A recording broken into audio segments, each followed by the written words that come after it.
This is the calyx and seed pod of Roselle, also called the Florida cranberry, Hibiscus sabdariffa, or some people call it sorrel or Jamaican sorrel. We're looking at a red calyx, and the calyx can be used for hot or cold tea, jam, syrup, and vinegar.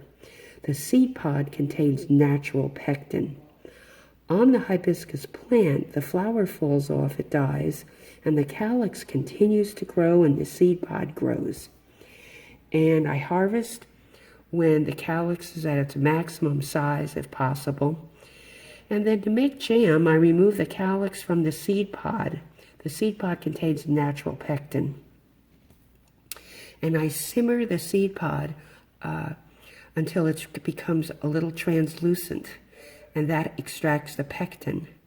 And then I strain and throw away the seed pod, and the water that contains the pectin, I add the cleaned calyx to.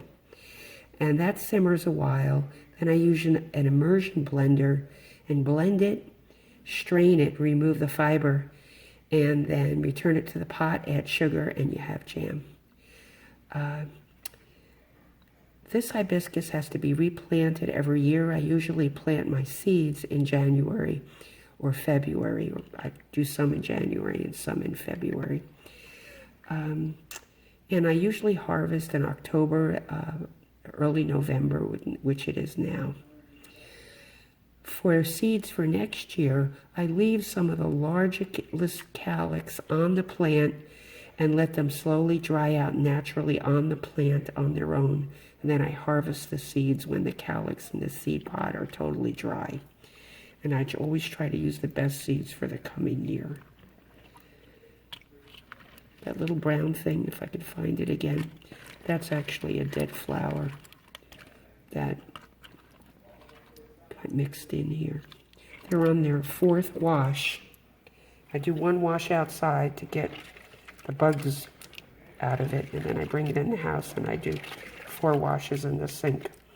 And then I separate the calyx from the seed pod, make the natural pectin, add the calyx and sugar, and before you know it, you have jam or syrup or tea. Tea is made by just drying the calyx, and you can dehydrate the calyx, store it, and you have tea.